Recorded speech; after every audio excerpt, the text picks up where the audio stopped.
It's going to be a simple and easy guide today. This video, however, will contain spoilers for a lot of Monster Hunter Stories 3. I wouldn't watch if you're only on the second area or are sensitive about these things. Calamity Elder Dragons are 4 incredibly difficult fights that you'll run into during your time in Monster Hunter Stories 3. They're vastly more powerful, more tanky, and more challenging than anything you'll face in your time throughout the game, in lieu of anything like, say, a tower or a challenge mode or what have you. Now that I've finished my playthrough, thank you Capcom for the early copy, here's how I took them on and how I hope you can too. This intro will be same for all of the Calamity Elder videos that I plan on making, so if you've heard this before, you can go ahead and skip onwards. These super bosses are spawned by fighting things at night. That's it. You can't beat things in the overworld, it has to be in the fight screen itself, but if you're over leveled enough you can still force the spawn by using the quick finish option. As long as you go through a loading screen, you are good to go. Which Elder spawns, however, is completely up to chance. It's all at random, not tied to the area you're in at all. You could be in the desert and get a cutscene of some bastard cutting about in the iced peaks about half a continent away, so expect to be resetting if you're targeting a certain fight. Anyways, onto the prep, and what you need to understand about the fights before taking them on. If you think you're all clued in, you can skip to the next timestamp for the individual fight in this video. If we're looking at the fights themselves, stamina will be a sacred resource. The Calamity Elders will frequently use typeless skills, that is to say moves that cannot be countered in the head-to-head wheel. Your weapon skills will be essential in mitigating the damage or outright avoiding this, so armor and genes that boost stamina will be your holy grail. Additionally, you'll want to pack the following items: surrogate gems, vital essences, mega rations and rations, plus any healing that you can.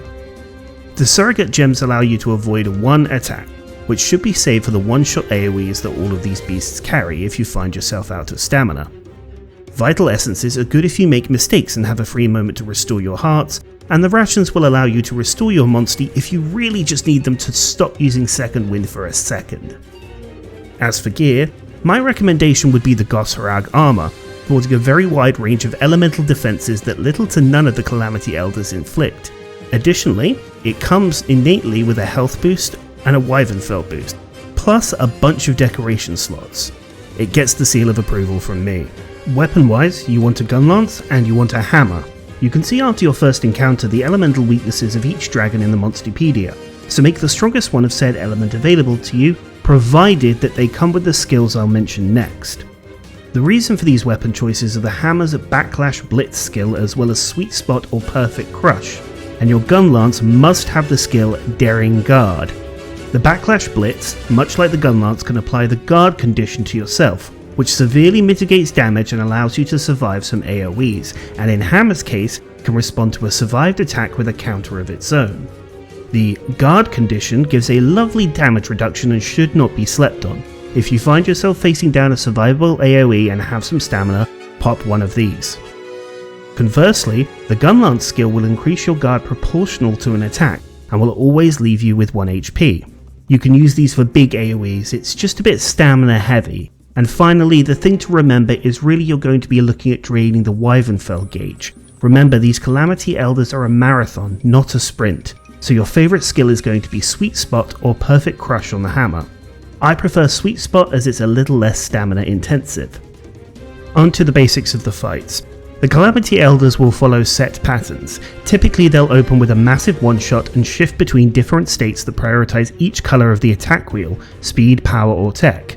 For these one-shots, I'd also recommend you make sure that Ratha gets his level 50 skill, Critical Eye, to preserve your hearts, as it will allow you a free dodge.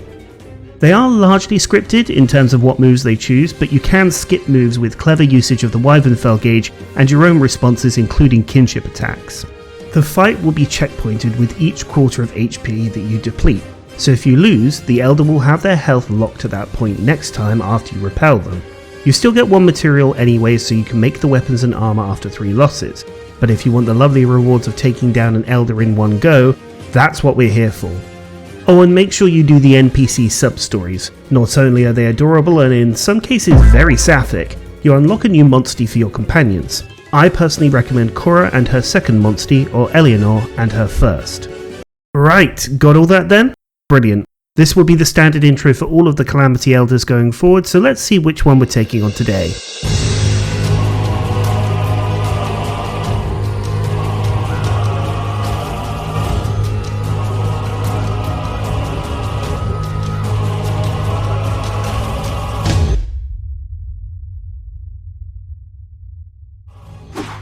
Sand swirls, the skies darken, and a mountain descends to Earth. Yama Tsukami finally makes an appearance since being absent for exactly 3.8 billion thousand hundred megayears.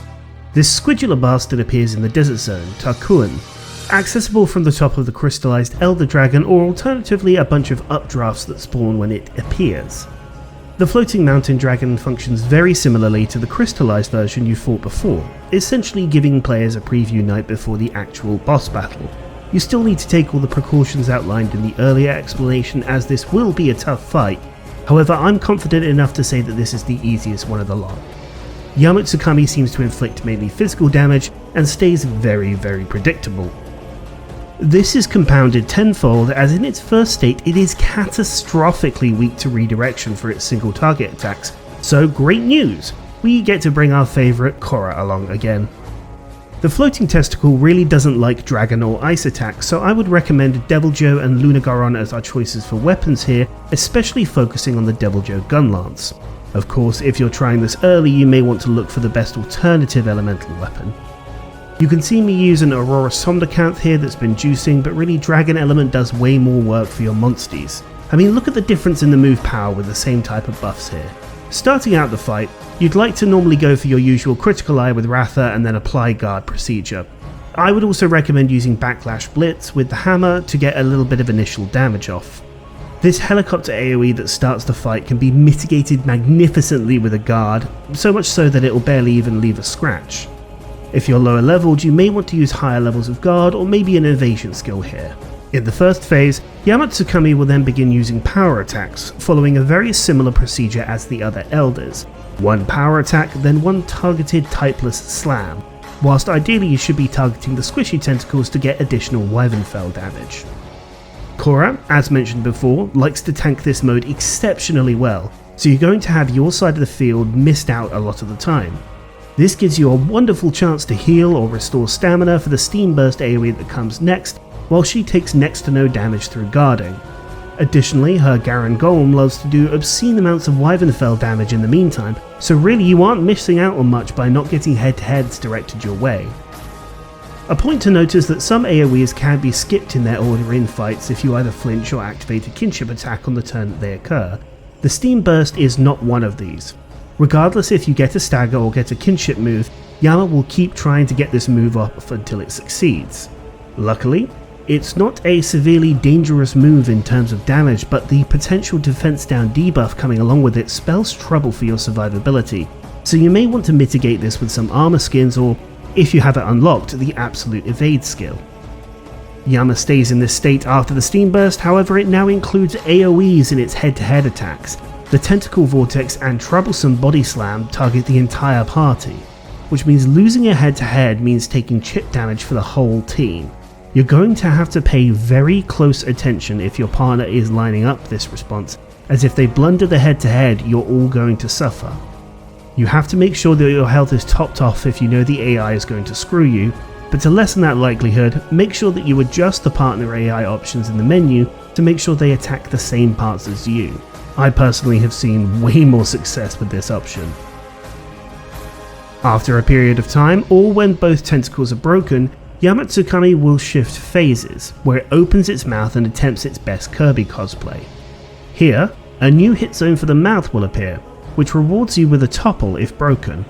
You need to 100% aim for this, as it can lead to you chaining two topples back to back with the Wyvernfell gauge, and it is weak to all damage types, meaning you just get to pick the best option for the job here in terms of element. During this time, Yama will also switch to a preference for speed attacks using a Thunderbug Swarm, but it also will begin the countdown to its true one-shot move, the Yama Tsukami Pull. It's here where you're in a DPS race against either the Mouth Break or a Wyvernfell topple, so throw out that hammer and start hitting sweet spots like your life depends on it. When Yama is toppled, the Wyvernfell gauge cannot completely disappear down to the next level, so if you break the mouth you can guarantee chaining two topples back to back in this state. You have to be cautious however, because if you see no head-to-head line when you're lining up your next move, the first appearance is the punishing AoE boulder throw that targets the whole party, and the next will be the one-shot, so if you can't get a flinch in that time, it's time to throw out Ratha and get Critical Eye going again. Once you manage to break the mouth and Yama gets out of its toppled state, it's going to reset back to how it was at the beginning of the fight. It's very forgiving, going back to the usual single targeting moves, and realistically the Wyvernfell gauge is going to be taking a serious beating during the time. Again, it's just going to be power type moves if it does engage in a head-to-head. If you get careless, you can easily be punished, but for your first Calamity Elder to take on, this isn't a bad one at all.